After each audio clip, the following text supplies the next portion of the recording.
kining nga topic, prayer, scripture reading, o spiritual gifts, isa-isa di sila pwede nga bulagon. Okay, so, ang atong goal for this morning is first to motivate us to make prayer a priority in our lives and to teach us the right use of scriptures and to encourage us to use our spiritual gifts for the good of community. But before anything else, how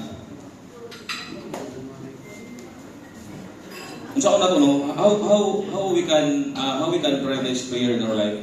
So siguro sa karon di pa kay nato gyud makuan pa, pero later on sa mga slides atong makita jud unsa gyud importante ang prayer life dili lang sa atong personal spiritual life, apil day sa community.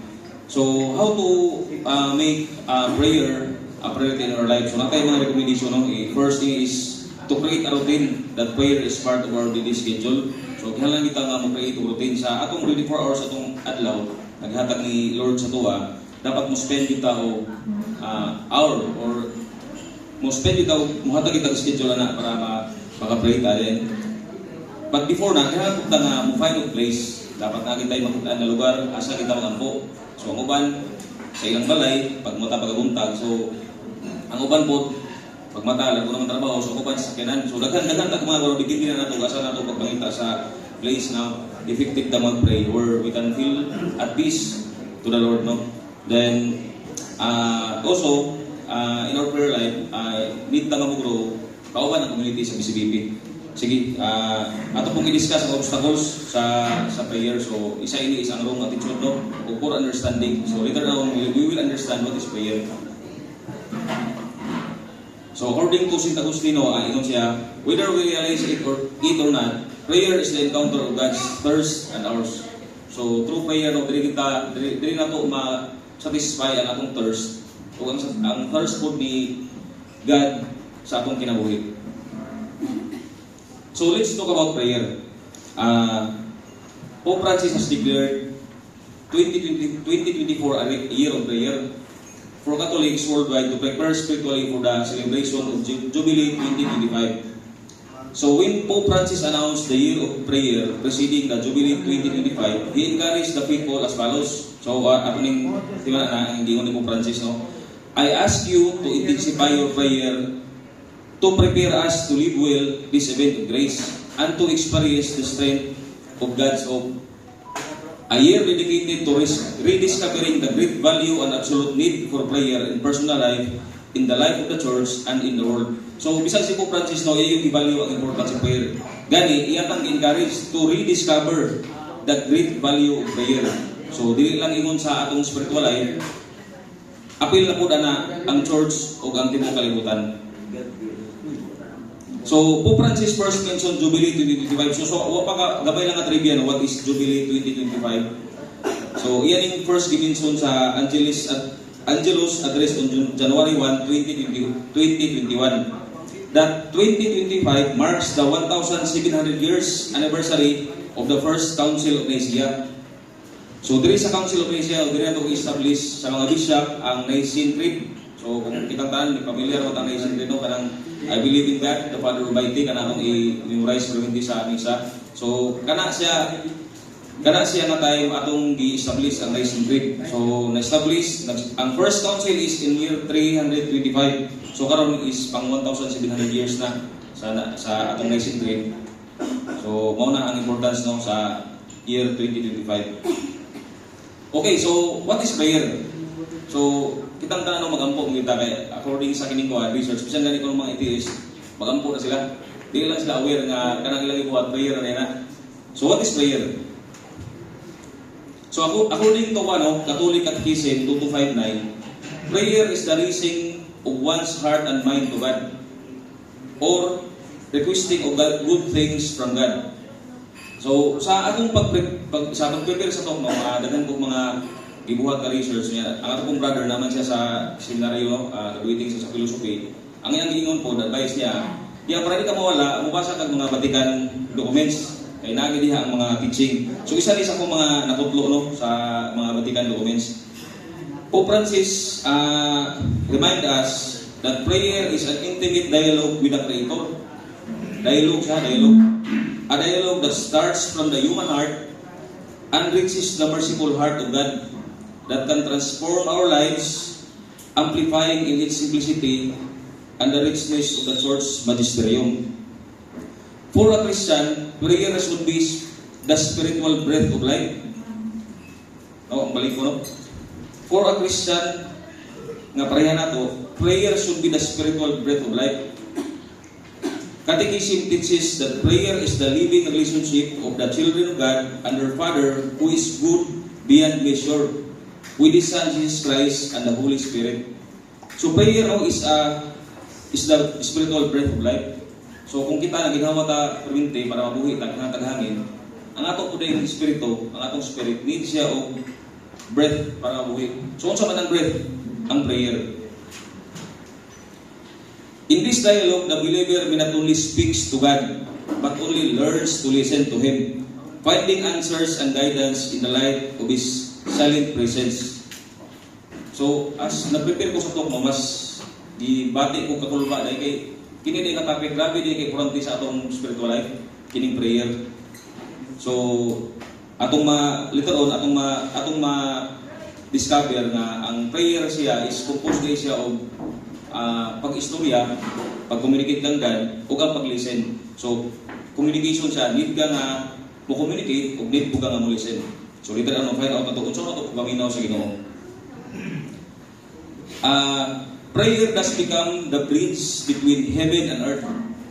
No, tulay siya. So, grabe yung mag-iipasay siya maayo nga spiritual breath, iya pong ikong nga bridge, tulay between heaven and earth. A meeting place where the heart of man and the heart of God intertwine in an uneasy dialogue of love. In prayer, we discover how much we are loved by God. And this discovery gives us the hope and courage to live each day so that the problems we face are no longer obstacles to our happiness. Balik ko na. So that the problem we face are no longer obstacles to our happiness, but invitation from God, occasion for our encounter with Him. So kung healthy ang atong spiritual life, every time we encounter obstacles, kana sa dili na siya maka-kurap or makaagaw sa atong happiness. Kung dili, every time we encounter obstacles, it is an invitation to God. So in Romans chapter 8 verse 26, ningon sa dali, no? Likewise, the Spirit help us in our weakness. For we do not know what to pray for us we ought, but the Spirit Himself intercedes for us with groaning truly for words. So basically, no, kita nga mga tao, lisod kayo sa atong pag-pray, labi na kung sa'y, lisod kayo ito i-express sa Ginoo, pero through the leading sa Holy Spirit, makatuna na ito ang pag-ampo. So, ang prayer ay mag-start na sa prompting sa Holy Spirit. Ingon din, no? It is the Holy Spirit guide us to pray. So every time may tawag sa pag-ampo, dili lang na ingon tawag na, kundi leading ng Holy Spirit na mag-ampo ka. In authentic petitionary prayer, when we are asking God for something, it's the Holy Spirit prompting us to ask what He want us to give. So kung natay urge o natay murag kauho sa pag-ampo, it's the Holy Spirit na nag-prompt nato ana nga iampo na kay ready na niya na i-grant sa ato. So it's the primacy of God's involvement. So sa prayer, uban gid ang Ginoo sa prayer, no?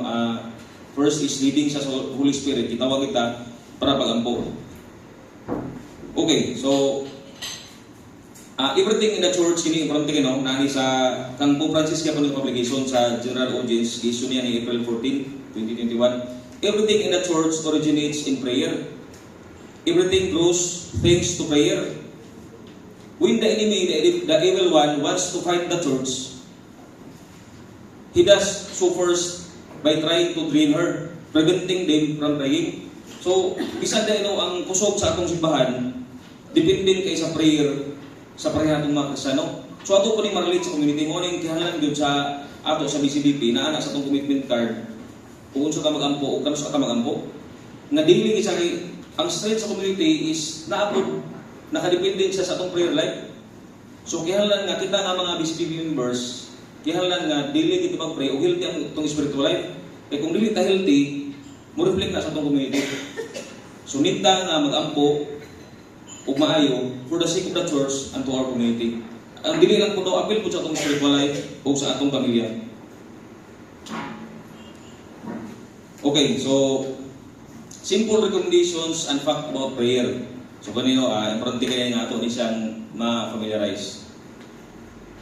Take the time. So many years ago, Thomas Merton, one of the great spiritual writers of the last century, was asked, what was the one thing to do to improve my prayer life? So sa mga ginoo, kung dahil isa nga butang akong buhaton para mo improve akong prayer life, kung saan nag-utang? So ang iyang response, isa lang yun. Ang isa lang na place ang iyang ingon, take the time. So mugahin yung pag-uras. Iyang ingon rin, so pwede tanaw, so before we go deeper into insights of our spiritual life, no, take time every day to converse with God. So pwede ta mag-schedule ni first hour in the morning. Ako ning ako ning mahinuglugan katong gi-share ni Chapron tong last Saturday nga naiyang boss nga sayo kay muduti. Unya isa tong nga boss nga yung gi-look after kay grabe siya ka effective sa iyang trabaho niya. Kuan ba kanang achiever jud siya kayo. So ang iyang gingon sayo siya muduti nga kasay sa city ba ko siguro. Kay para magampo. So pagampo so ingana kay kurante diya pagampo no reflect na sa tong kinabuhi. Take the time. So isa na ano sa mga recommendation na muhatag kitag oras sa pagampo kay true ana mas ma-improve pag atong prayer life. Ang ikaduha, find the center by praying. So prayer is an act of finding the center. So our lives today is very busy, no? Complicated. Daghang disappointment sa kinabuhi. Living from ideas to ideas, obligation to obligation. If there's something that draws all this together as one, is there something central which all this place revolves in all its complexities, kung man ang prayer. So kung makabantay tano daghan kay tag ang atong kinabuhi ron grabe stimulants na, daghan na kay mga stimulants. So mo nang kinahanglan ta inom nag sana kanang mga cetirizine, kanang mga unsa pa nang mga stress tabs kay grabe na gyud kada stimulants. Pero with all these complexities, kung saan mo gid magpasentro sa atong kinabuhi, asa mo kita mo angkor? Ang atong angkoran is prayer. Okay. So to pray is to speak to God with honesty. Speak with honesty about what troubling you, what worrying you, what delighting you. Talk about the busy side of your life. Let Him know your guilt, about your sin, how confused you are. So to pray to God is to speak with honesty. So parang sa friendship, no? Para sa daghan matag mga amigo yun, nga kanang suod yun yung amigo. Di man ta mo tago-tago sa mga istorya, di man ta mo istorya niya kanang mga nindot nga words nga iyang gusto madungog. Kaya ang true friendship yun, bisag katong mga butang na nga makadaot sa iya, o katong mga butang nga bisag dili na nindot siyang paminaw, since true friend mo, kaya lang na-express how much more sa Ginoo, ngas kabalo sa tanan, di ba? So, ngunit ta mas sa iya ha, kay kabalo sa tanan, because our God is an all-knowing God. So, ngunit na nga mo pray ta niya o mga ini nga mga flowery words nga para nato nindot sa iyang nungdan paminaw, kundi atong i-open up sa iya o tanan i-open up nato sa iya, that is prayer. So if you want an intimate relationship with God, take time to speak to God honestly. Then ang fourth is listen attentively. So sit in silence and allow God to speak to you in that space. So since prayer is a conversation between you and God, if it's one way, we do all the talking, whether it's formal language or emotional expression, well, that's not a conversation. So kung kita rin yung istorya, di ta kabalo maminaw sa Ginoo, so di na siya prayer. Conversation na siya nga, ikaw na ko'y nakadungog, di ba? So, dili siya ingon yun nga matawag na prayer, kaya di mo ka maminaw. Sige na mga istorya. Now, how do we listen to God? So, saan ko nakapag-minaw?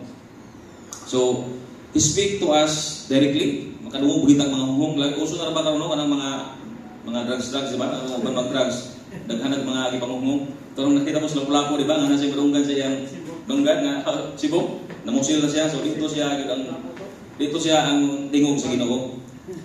Sometimes, in rare cases, like the lives of great saints like Mother Teresa, who famously heard the voice of God, nya wala siya nakadungog for 50 years. So 50 years na po, wala siya kadungog sa Ginoo nga ang nadungog ni Mother Teresa is to serve the poor.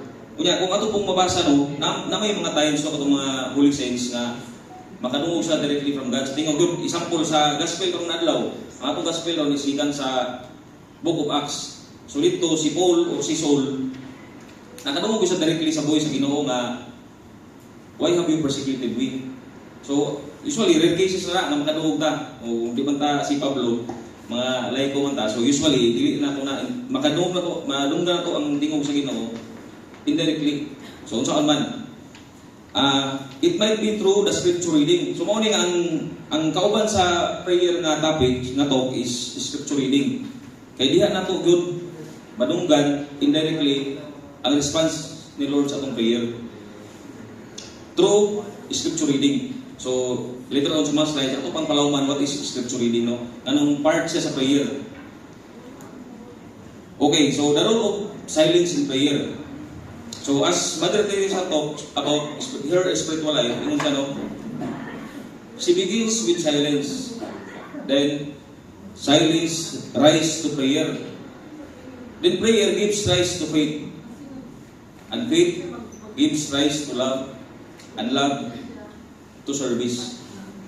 So sa prayer life ni Mother Teresa, one of our great saints, mag-start siya o silence. So we have a really noisy culture with our machines now, our social media, Facebook, YouTube, mga group chat, TikTok, tanang-butang.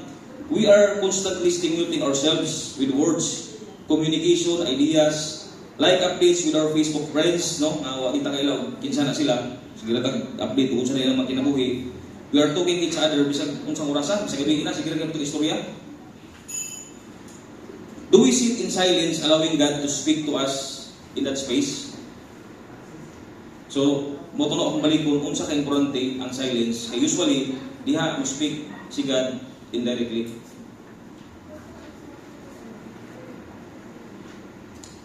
Okay, so more recommendation about prayer. So, holy hour.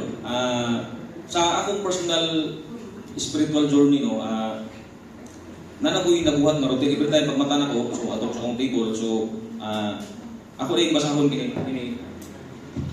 Inaplat man sa kuan akong brother o sa katong akong friend sa akong brother na kuan Bible Diary 2025 kini. So pagmata na ko untag atong sa table, so automatic basa na ko yun. So nadri ang mga first reading ang gospel, apil po ang reflection. So mo ni ang akong way na sa akong holy hour every morning. Kung dili ko kung routine lang yun, wala ko gisayuhan. So mo ni ang buhaton pagmata pag-untag atong ko sa table, then magbasa ko sa gospel, reflect and pray. Then, kini po, bisag kan kasimple ka na magpila ka sa bangko o sa padapitan ka nang need ka nga mag-pray. Kining the Jesus prayer, simple na ni kayo, no? Lord Jesus Christ, Son of God, have mercy on me a sinner. Muning balik ko, pila ka sa bangko, pila ka na number.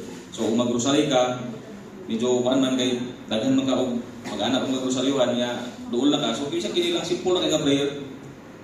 Lord Jesus Christ, Son of God, have mercy on me a sinner. Then, follow the deep instinct of your heart that lead you to pray.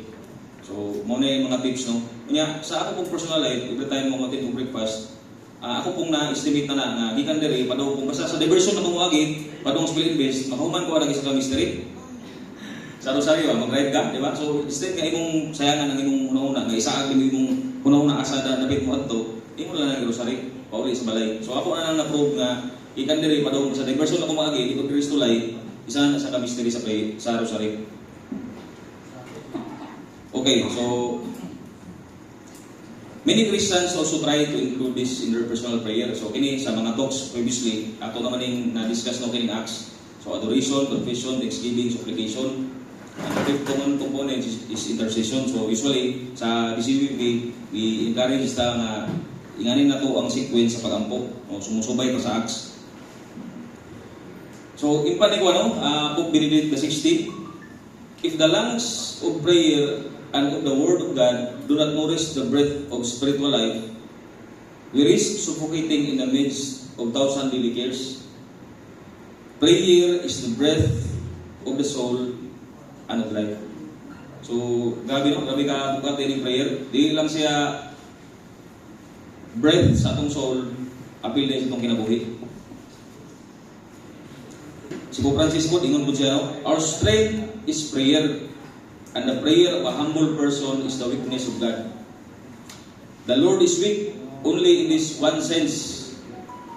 He is weak before the prayer of His people. So, unsa ka, kung unsa ka malungurin kasi ni Lord, kung kita na yung nagampo. Si Padre Pio po, ingon po siya kung idugangan, no? Prayer is the best weapon we possess. It is the key that opens the heart of God. So, naapod sa Romans, no? Be joyful in hope, patient in affliction, and faithful in prayer. And sa Salmo po, but truly God has listened. He has attended to the voice of my prayer. Okay, so diri na ta sa right use of scripture. So kung na ta sa prayer, right use of scripture na niya. Diri na to ma-discover na ang scripture is part siya sa prayer. So right approach, no, through the leading of the Holy Spirit. So before dita mo basa ang Bible, pronte kayo nga mo sit sa time to silence, then magpray ta sa Holy Spirit ug sa kailig. Dili ang atong kaugalingong pagsabot sa mga text sa Bible, kundi ang leading sa Holy Spirit. Then, kung nakabasa natin sa Bible, ikuan tipod nga ato kung i-keep ang mga words nga atong i-reflect. So, at least, continuously, mag-grow ta in faith kung atong i-keep ang mga words nga atong nabasa. Then, praying daily with the Bible. Okay, so okay, no? Ako ning gidugang Lectio Divina or Latin word for divine reading. So, a traditional monastic practice of scriptural reading, meditation, and prayer intended to promote communion with God and to increase the knowledge of God's Word. It does not treat a scripture as text to study, but as a living Word. The focus is not theological analysis of biblical passages, but viewing them with Christ as the key to their meaning. So, ang kining pagbasa din sa Bible, gamit ang Lectio Divina. Actually, Lectio Divina is just a tool. Tool na nato ni unsa na to basa sa Biblia. Kaya may ubad buwas sa Biblia, mangita rito ikabaos, di ba? Labi na kanang mga debate kanang sa mga lahi nga mga sekta. Mangita kag mga verses sa Biblia ay imong sahihan maayo para na kay ikadipinsa. Pero ang kining Lectio Divina ay is imong ikuan siya as Word of God yun. Imo siyang i-treat as the Word of God. Dili kinahanglan nga imo siyang sabihan maayo, imong analyze maayo, dili ang leading sa Holy Spirit. Si Pope Francis ningon speaks of ningon sa about Lectio Divina as a way of listening to the Lord's wishes to tell us in His Word and letting ourselves be transformed by the Spirit. So, diri sa Lectio Divina, no, kay kung atong nabantayan as discussed earlier, sa pag-pray, kailangan tayo mong communicate kang God. Then, unsa na ito pag-listen? Pag-listen na ito sa mga answers sa itong prayers is through the scriptures. Indirectly i-communicate ni God kung unsa yung mga tubag sa atong pagampo. So kini daw ako ning ipakita ko ni ganina diri. Kini ako kining ma-recommend. So Bible Diary 2025 every Sunday na Lectio Divina direct. Iba. Sabado man karon, so January 25, January 26 kini. So ang gospel is sa gikan man sa 1 Corinthians ugma. So naadiri no ang Lectio Divina. So read, reflect, pray, and act. So tool, nindot kini sa tool na atong mapa-improve pagid ang atong pagbasa sa scriptures nga mag-guide ta. So kini ako ning ma-recommend mga brothers nga ato ning iuban sa year 2025. So para sa kuha, dako kani sa gyud nga tabang sa akong spiritual life.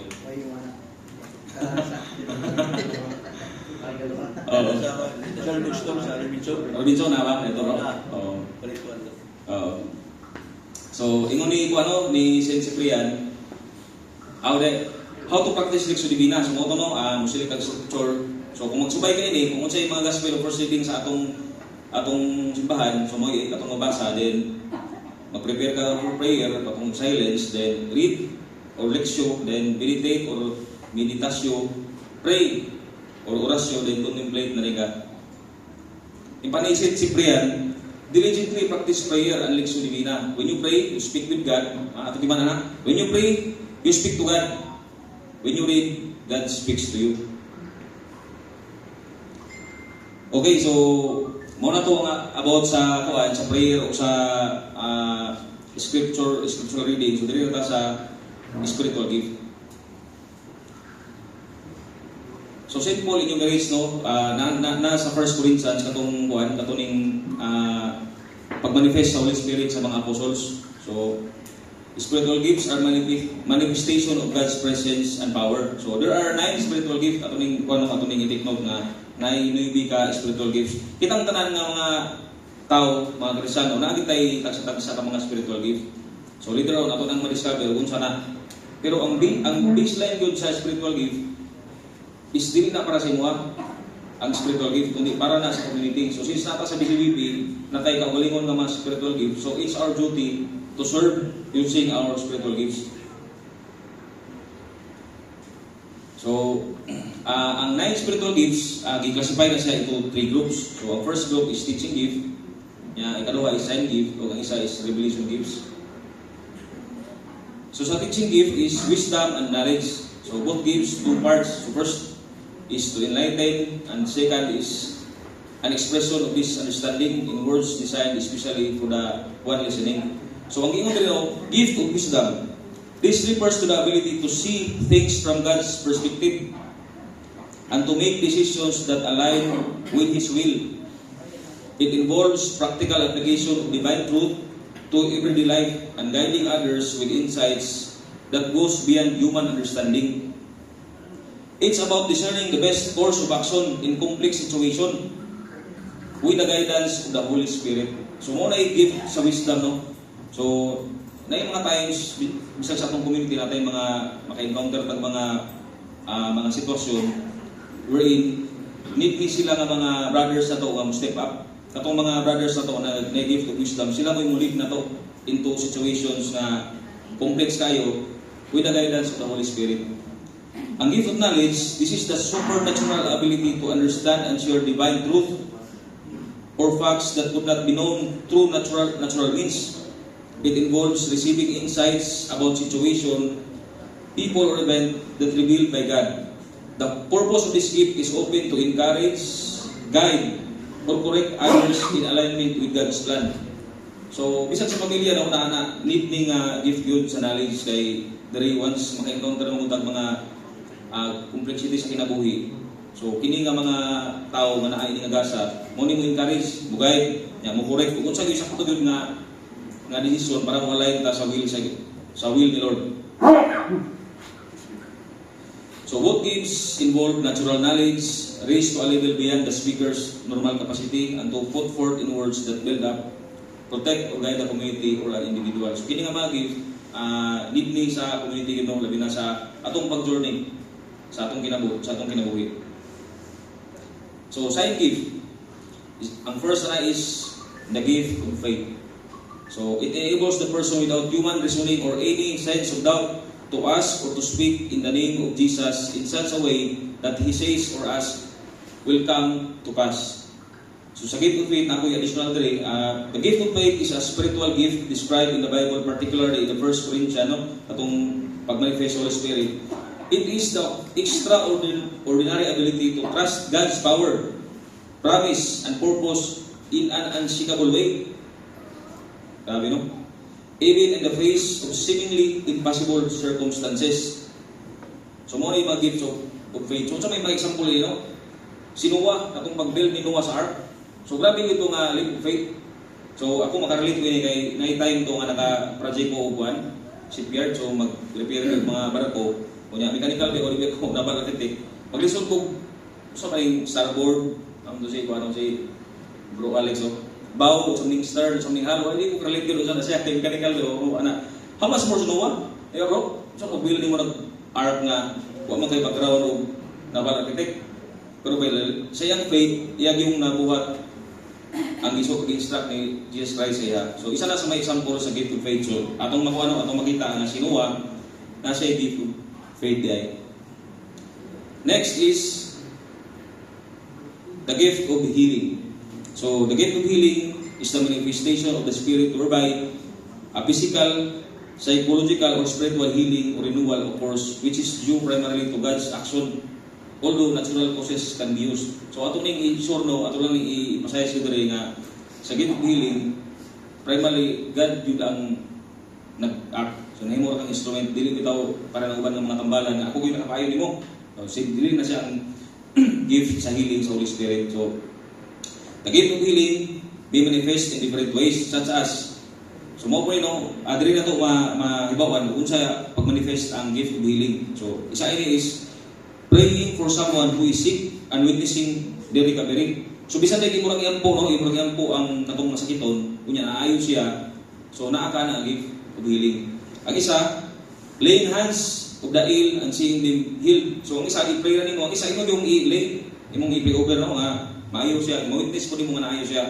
So kana nagmanifest sa imo ang gift of healing. Ang isa is offering words of encouragement or guidance that bring emotional or spiritual healing. So bisan dai og kanang words of encouragement lang nga nakapaayo sa iyang debate, sa iyang anxiety o sa iyang mga problema, naghatag niya og positive nga una-una napo kay gift of healing. So ingana dai siya no. So kitang tanan namin gid mga spiritual gifts. So atong karo actually dili po kita ko murag nasabtan ko mayo makatabang ko ning talk na to sa BCBP nga sa atong personal nga life atong mapalawman pag maayo. This gift is often given to build faith, demonstrate God's love, compassion, and point people to Him. Oh, grabe kay Kurantino. Ang gift of healing dai is to demonstrate God's love nya pag-point or pag-kuhan gini mo pag-acknowledge gini mo nga ang Ginoo gihinungdan ani namo gyud ibang mga healer nga ako gining kaulingon ako nakapayo nimo. So dito na siya maon. It is important to note that the result of healing are ultimately in God's hand and are aligned in His will. So munay importante no sa gift of healing. Okay, sa mga miracles. It is a passing manifestation of God's power whereby some obstacle is removed or some opportunity is seized in a special way so that the effects must come only from God. So example sa mga intervention ini is one. Example is katong pagtunga sa Red Sea ni Moses. It refers to the supernatural ability empowered by the Holy Spirit to perform extraordinary acts that go beyond natural law of the universe. So, katuning mga di na ma-apply ang law of physics, no? Para mga third law of Newton, mga law of thermodynamics, dili na sa ma-apply. O na yung mga milagro na Ginoo. This act reveals God's power and authority, strengthen the faith of believers, and draws others closer to Him. So, ang mga milagro na nga hinatag sa Ginoo, nga naa sa tao, labi na sa katong mga tayo mag-gift of miracle, ang purpose na is to draw closer to Him. So, kung nalagay may milagro nga, mo-draw closer sa nagbuhat sa milagro, adi na sa Ginoo. Kung dili, ang mga milagro is ihatag na is to strengthen the faith of believers and to draw closer to God. So, mga example, so may mga example ini. So, ang number one example is when Jesus turns water into wine. So, isa na sa mga milagro. Then, Jesus feeds the 5,000. Then, Jesus walk on water. So, kung imo yung salihan ng kuwan o kanang sa termo sa kining sa mga law of Newton, di na siya unang-una di mo nga mo baktas kasi uta kay mas bukat mo kita kumpara sa tubig ang atong density. Pero since our God is a living God and is the source of all miracles, so nakalakaw din si Kristo sa tubig. And also the apostles heal and perform miracles. Ang isa ini is example is si Paul pagkas-out niya sa mga demon. So mo na yung mga gift of miracles. Next is the discernment of spirit. So isa po isang gift, no? A gift of God which enables the person to see through the outward appearance of an action or an inspiration in order to judge its source. This inspiration or action can come from three sources. So from God, from the person, or from the devil. Having correctly discovered the source, the person can then proceed in a situation with more wisdom. So kining discernment din di po ni kumpensaan kay naapoy uban ini nga ang discernment nimo is lahi ang source sa kalaban nga source. So kinahanglan nga sa atong discernment kay advice ko as member of BCBP every time nga mo buhat ang mga decision sa kinabuhi labi na nga dako sa impact sa atong community at sa pamilya kinahanglan nga i-discern. Pero aware ta dapat nga ang discernment na po dahil source. So napoy sa kalaban ni so dapat kabuluta asa mo alay sa will sa Ginoo. The gift of prophecy. So it is the gift whereby God manifests to man His own thought that a message may be given for the individual or for a group of persons or for the community. So it refers to God's given ability to receive and communicate messages from God to others. This message can reveal God's will, provide guidance, encourage, warn, or build up the faith of the individuals or communities. So mo ni ang gift of prophecy no mo ni katong mga messenger ni God.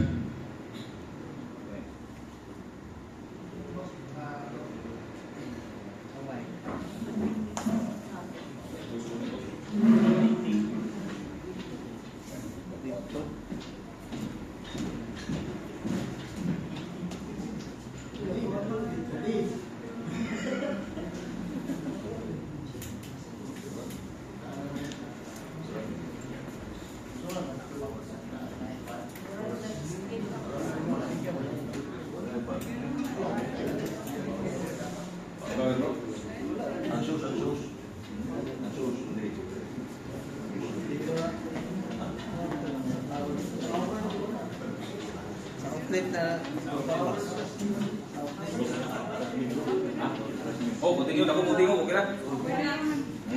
Kaya sige. So, para ito, ang next is speaking in tongue. Okay. So, speaking, it is a passive manifestation of the Holy Spirit to a person during the charismatic baptism of the Holy Spirit or an prayer assembly, whereby the person is prompted to speak aloud in tongue that sometimes may require an interpretation of what is said. So, muna na ko nang actually sa community, naghanap mga tayo sa mga witness na kununing kuhan kay mga brothers and sisters na ito manifest ang gift of tongue. Pero, duha din yung klase ang gift of tongue. Ang isa, speaking of human language. So, in some case, the gift of tongue involves speaking in a known human language that the speaker has never learned. Example, kung tayo mga brothers nga mag-speak of Italian, na gikan pa sa una, digit sa kabalong mo istorya of Italian, so isa na ka-type sa gift of tongue. Known na human language na iyang speak during sa pagmanifest sa Holy Spirit. So, isa na ka-type sa human language. Ang isa is speaking in a heavenly or unknown language. O kung kanang uban na mag-gift of tongue na di kuwata kasabot, so isa na sa type na nag-communicate sa heavenly. So, this refers to a spiritual language that is not understood by human but is often spoken to God. So, naiuban na mag-gift of tongue na di siya masabtan pero nag-speak siya directly to God. So, in 1 Corinthians chapter 4 verse 2, for anyone who speaks in tongue does not speak to people but to God. No, akong balik ko na. For anyone who speak in tongue does not speak to people but to God. Indeed, no one understand them, but utter mysteries by the Spirit. So, interpretation of the tongue. So, isa po na ka-gift no, ang pag-interpret sa gift of tongue. So, the gift of interpretation is the power given to an individual in vernacular of the general meaning of whatever was laid aloud in the gift of tongue. So, sa mga naging tongue, napoy uban nga nag-manifest sila ang interpretation. So, ilang masabtan, kung sa istorya ako atong brothers and sisters nga nag-tongue, so siya interpret. So, the primary purpose of the gift of interpretation is to make the message spoken in tongue accessible to the entire congregation. So, siya mo pasabot nga, bro, kung yung mensahe ni Juanro, ni Bro Ryan Yap, ang siya, kung yung mensahe sa iyang istorya. So, without interpretation, speaking in tongue remains unintelligible. So, without interpretation, wala yung translate o interpret sa tongue, so ma-remain na siya na unintelligible to others. So, di siya gamit sa community. O di siya gamit sa community kung wala'y nakatagan o gift of interpretation. The interpretation of tongue ensures that the message being shared is in alignment of God's truth.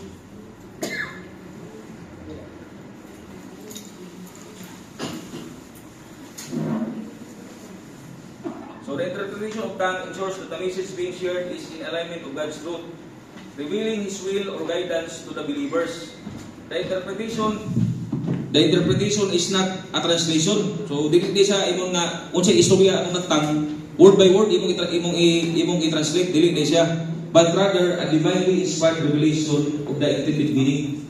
So kung na-gift of interpretation, ang imuha is to reveal kung sa'y meaning sa iyang tongue, dili atong word by word imong i-translate. So the purpose of the spiritual gift. So the purpose of spiritual gift are meant not just for the person who has received the gift, they are also given to help build up the body of Christ. So kini tanan ng mga spiritual gift na nasa tuwa, dili na may ingon yun para sa tuwa, kundi para ni sa atong pamilya ug labi na sa atong community.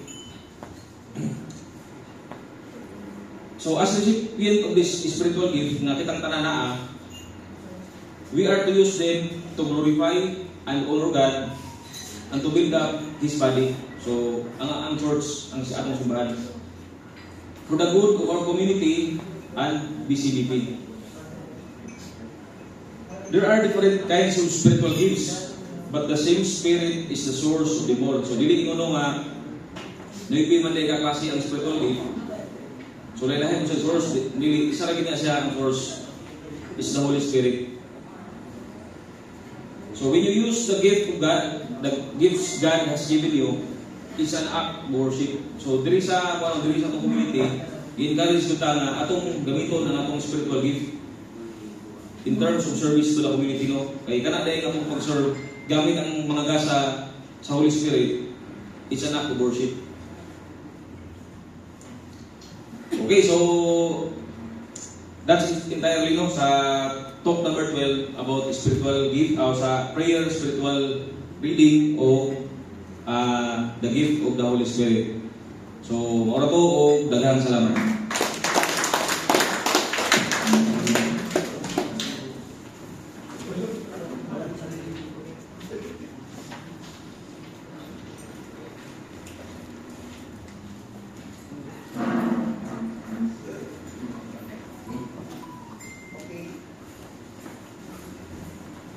Before we go to our discussion starter, Chapron has a exhortation for this talk.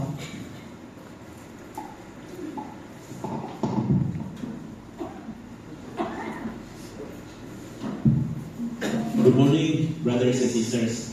I would just like to extend sort of a challenge. I also gave this mga brothers sa community. The challenge is to read the Bible. Kanang magbasa, I would suggest read the New Testament. We talked about the scriptures, spiritual gifts, and we should realize na kaning gihatag ng mga grace, grasya ni sa Ginoo tanan gihatag sa ato. There is another component, and that is our cooperation. Like for example, we ask for the gift of wisdom and knowledge. Lisod siya if we don't have anything to draw from. Wala kayong pugutan ba? But if you read the Bible, ang katong imong nabasa, ang imong gi-absorb, God will use that to give you wisdom as you go on in life. So, kuwan lang, ako lang tip, when you read the Bible, do not read na kanang challenge, imong interpret. Sometimes if na yung mga kalibog na kahit masabtan, pray over it, then you continue. The important thing is to continue reading hanggang sa absorb nimo.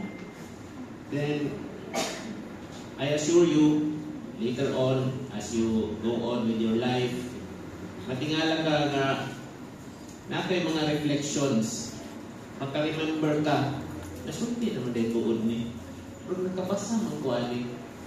Then it will encourage you more to read. Kaya naman, magkatundong ka sa pagkain ako din nabasahan, dapit pagitaon ako din mas bago, ito na ako nabasahan. Nahisgutan naman siya. And you are experiencing it in real life. So inana ang kuwan, ang pagpaglo din ni Lord. Manang, when you reflect, and na kayo nabasahan, na kayo natunggan, it's a really good way to increase your wisdom. and to allow God to teach you and to help you grow in deeper connection with Him. Okay, so please, since nagsugod naman kita to know Him, read the Bible. We are very lucky. The generation karon very lucky. Kaya nasayod kayo basa ang Bible, pwede online, di na ka mangitag libro. The early Christians for 1,500 years, wala yung Bible. In order to know God, muatugin sila simbahan, maminaw. Kaya wala pa may printing press. After 1,500 years, 1500s, ayaw pa na sila ang Bible. Karon, we are even more blessed to God. Mag-higda ka, nara sa ato cellphones. It's very easy to read. So, that would be a challenge. Ang importante is masugdan. Hindi man po siya contest kama sa mahuman.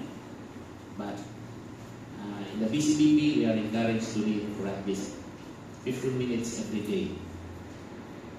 And I assure you that 15 minutes of your time every day will change your lives. Ina ko, maybe 1 to 2 years from now, balik pa sa ko, yes bro, it changed my life. Read the Bible. Okay? And for the spiritual gifts, mabasa pa na ninyo sa Bible.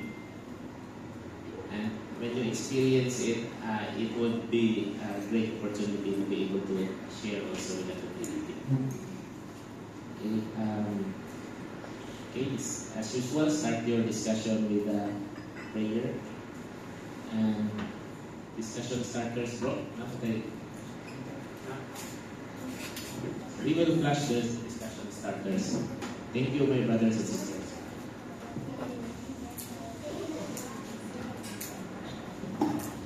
Okay, it's now 10:25. We have, possible we have 30 minutes, 25 to 30 minutes our discussion now. Okay? Okay. Okay?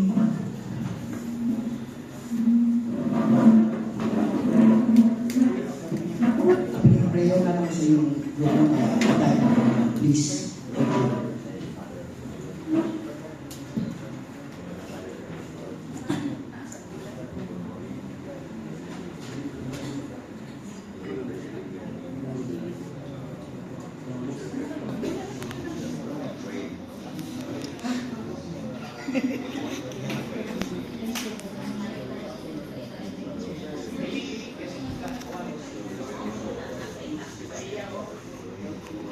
Murag karon kuya pa wala kayo makeup naman ang absent karon pero naman si Daniel wala naman